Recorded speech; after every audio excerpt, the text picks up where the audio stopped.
Bismillahirrahmanirrahim. Sekilas tentang PKBM Abu Dzar. Mungkin Bapak Ibu bertanya tentang apa itu yang dimaksud dengan PKBM. PKBM Abu Dzar 1. PKBM merupakan singkatan dari Pusat Kegiatan Belajar Masyarakat yang berada di bawah Pendidikan Non-Formal Kementerian Pendidikan dan Kebudayaan Republik Indonesia. 2. PKBM Abu Dzar memiliki dua program, yaitu program pendidikan kesetaraan paket B dan C. 3. Program kesetaraan paket B dikenal dengan SMP Islam Abu Dzar, sedangkan program pendidikan kesetaraan paket C dikenal dengan SMA Islam Abu Dzar.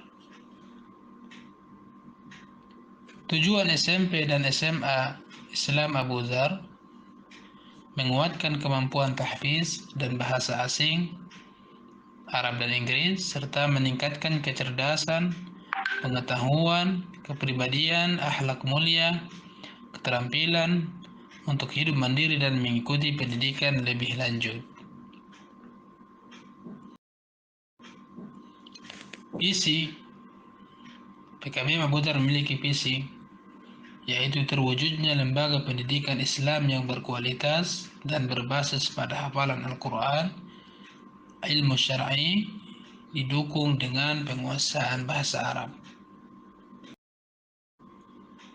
Adapun misi Abu Dzar mengembangkan lembaga pendidikan dengan pelayanan prima, berkualitas, berstandar manajemen mutu dengan manajemen profesional, mencetak para hufaz Al-Quran dan memahami ilmu syar'i, menerapkan kurikulum nasional berbasis pada akidah, akhlak, dan manhaj salafus salih, mengembangkan pendidikan yang berorientasi masa depan dan mampu bersaing dengan dunia global melalui life skill.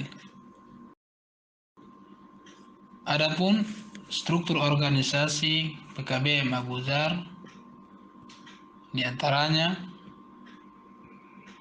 sebagai mudir sekolah atau kepala sekolah, makmur dongoran, LC, SPDI, MSI, operator sekolah, Isma Rashidin SOS, wakil kepala sekolah bagian kurikulum, Sahri Robi SPD, wakil kepala sekolah bagian kesiswaan, Wulan Puspita Ningtyas, Eskom MM,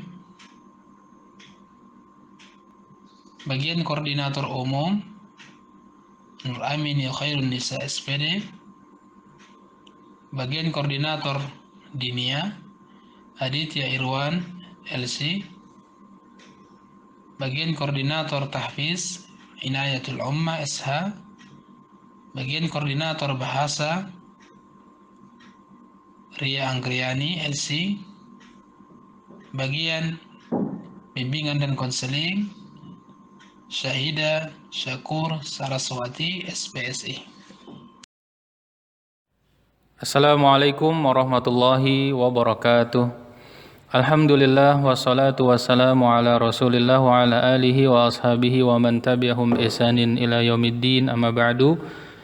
Bapak dan Ibu yang semoga dirahmati oleh Allah Subhanahu wa taala, alhamdulillah kita bisa berkumpul dalam kegiatan sosialisasi kurikulum PKBM Abu Dzar tingkat SMP dan juga SMA. Kami mengucapkan syukran jazakumullahu khairan atas keikutsertaan Bapak dan Ibu sekalian.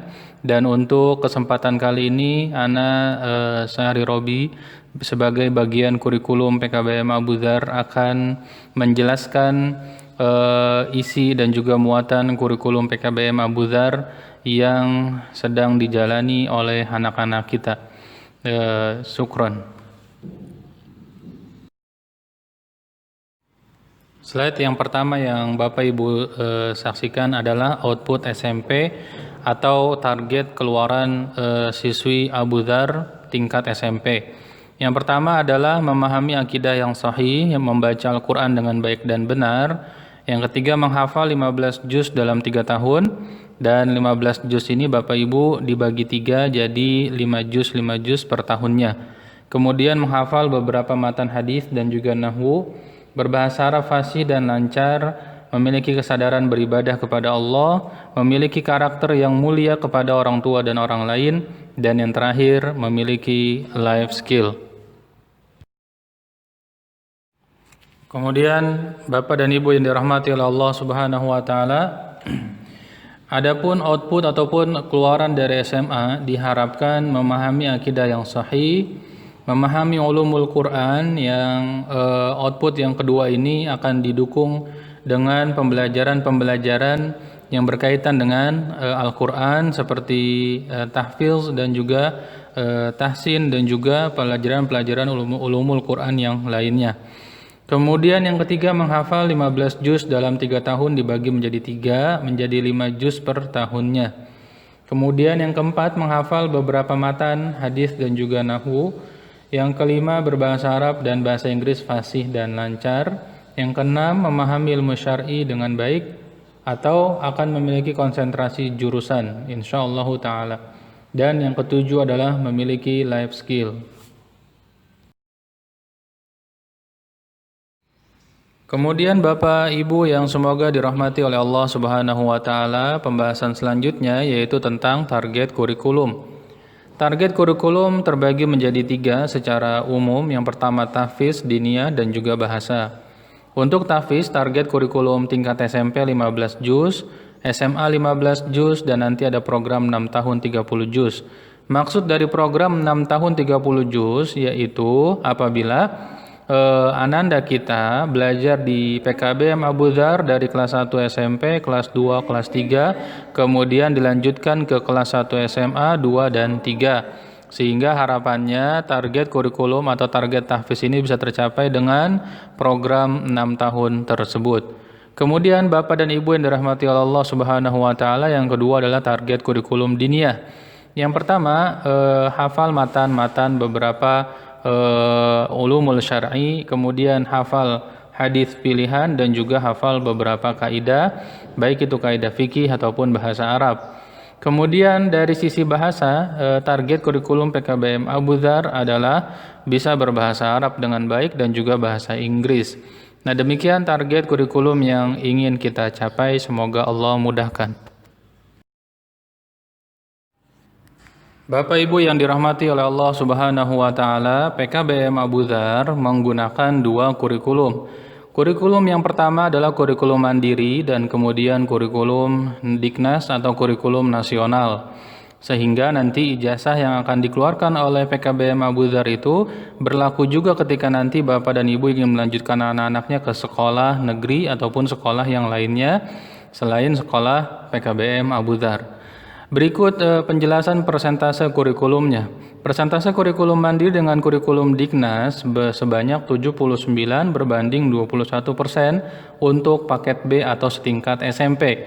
Adapun untuk tingkat SMA itu sebesar 82 berbanding 18%. Sehingga dari sini bisa kita lihat bahwasanya memang PKBM Abu Dzar ini lebih fokus pada kurikulum mandirinya berupa tahfiz, bahasa Arab dan juga diniyah.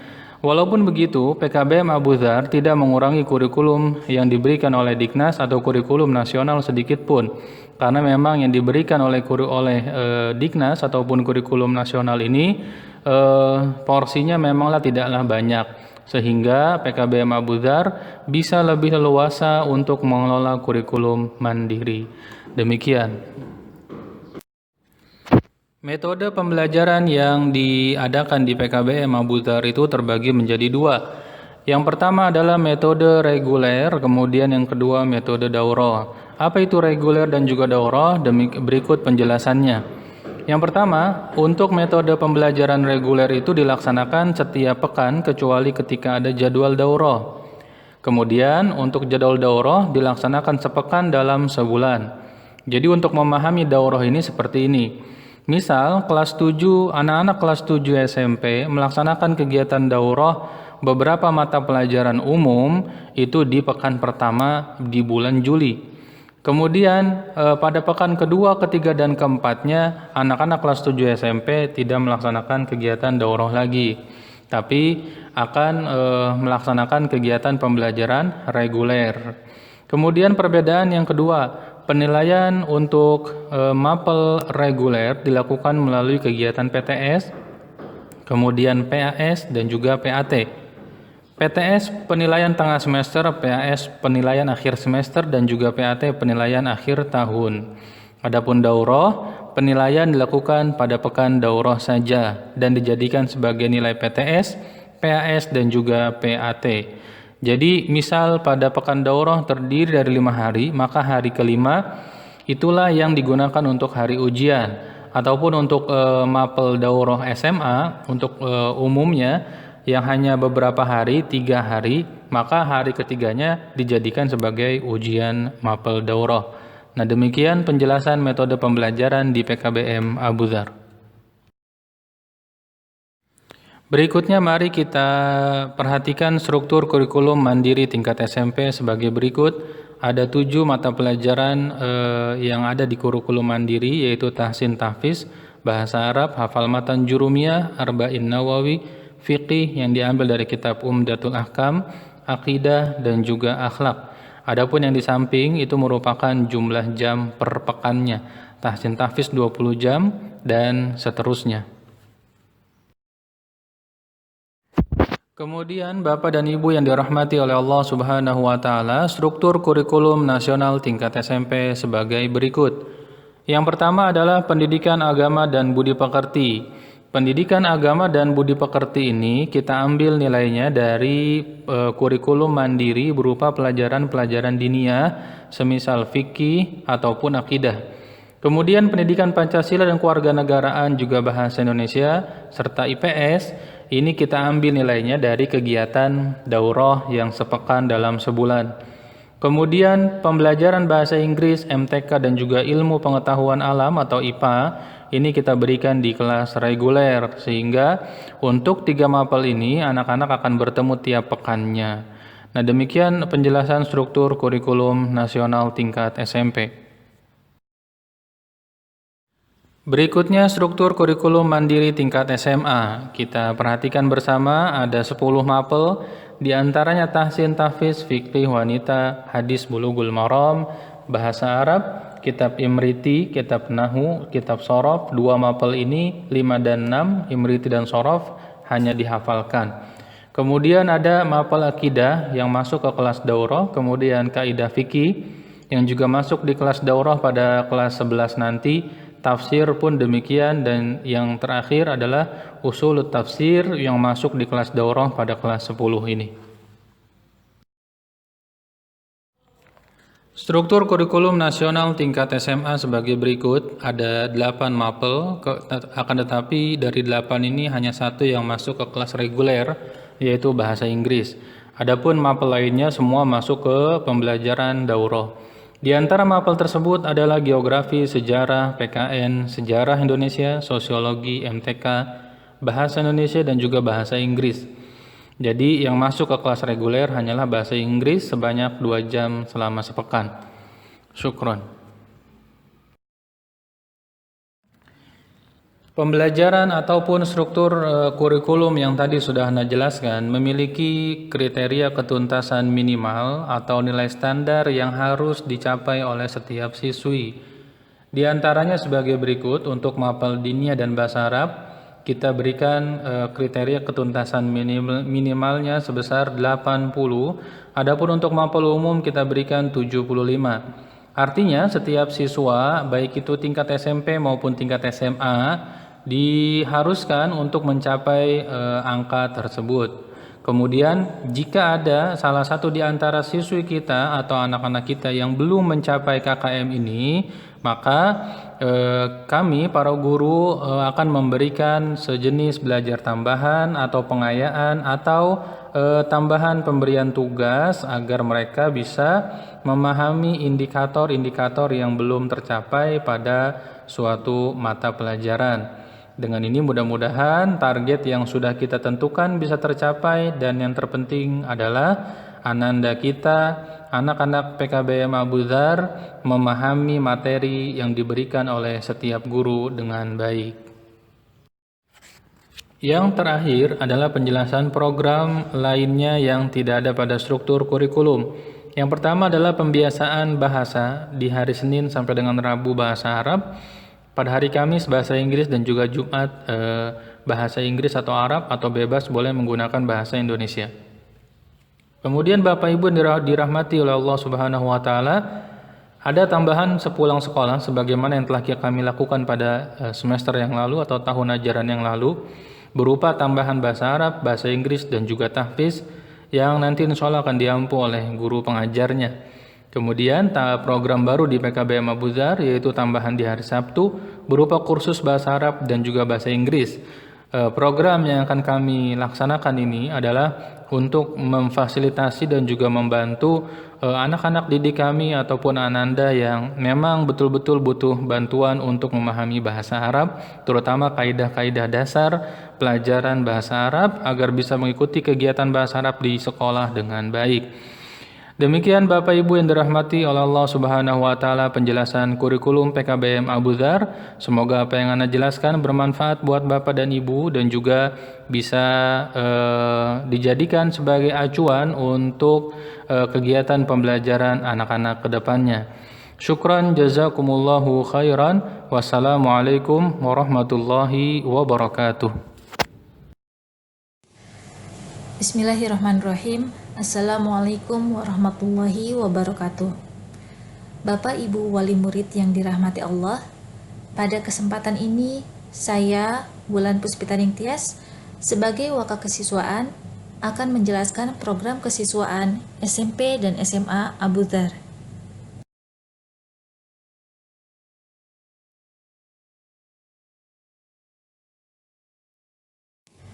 Pada dasarnya, program kesiswaan ditujukan untuk mendukung dan mengembangkan seluruh potensi siswa secara maksimal, baik potensi akademik maupun non-akademik yang bekerja sama dengan bagian kurikulum. Berikut adalah kegiatan kesiswaan di sekolah, yaitu PPDB atau pendaftaran siswa baru, MPLS masa pengenalan lingkungan sekolah dan matrikulasi, pemutkinan, kajian parenting, study club, yang terdiri dari English Club, Tahfiz Club, dan Arabic Club. Ini adalah bagian dari program hari Sabtu. Kemudian Tadabur Alam atau outing class atau rihlah. Kemudian Tahfiz Camp, wisuda, kajian remaja, festival perlombaan bazar dan sejenisnya, ekskul, panahan, memasak, menjahit, dan komputer. Kemudian OSIS, organisasi siswa intrasekolah. Untuk SMP dan untuk SMA yang akan segera dibentuk. Bapak Ibu wali murid yang dirahmati Allah, perlu diketahui ini adalah rencana pada skenario ideal untuk keadaan normal.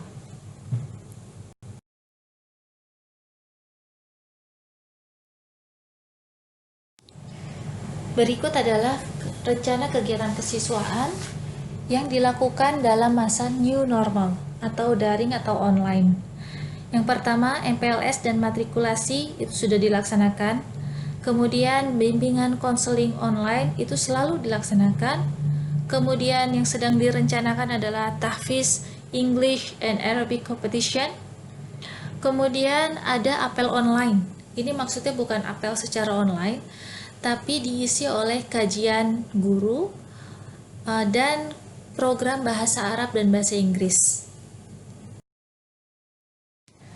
Bapak Ibu yang dirahmati Allah, ini adalah rencana kegiatan sekolah untuk 1 tahun ke depan. Pertama di bulan Juli itu ada MPLS dan matrikulasi, kemudian di bulan Agustus ada beberapa perlombaan, kemudian di bulan September ada daur bahasa Arab dan juga PTS Ganjil, bulan Oktober ada rihlah, daur Quran, parenting, dan perlombaan. Bulan November ada tahfiz camp, daurah tahfiz. Bulan Desember ada PAS Ganjil, class meeting, PPDB gelombang pertama. Kemudian Januari tahun depan dimulai dengan perlombaan. Februari diisi dengan pemutkinan 15 juz dan daurah Quran. Bulan Maret PTS genap dan perlombaan. Bulan April daurah bahasa Arab, tahfiz camp, dan tryout. Bulan Mei, ada UNBK paket B atau SMP. Bulan Juni ada PAT dan class meeting. Dan terakhir bulan Juli ada wisuda. Demikian yang dapat kami sampaikan. Mohon maaf atas segala kekurangan. Barakallahu fikum. Wassalamualaikum warahmatullahi wabarakatuh.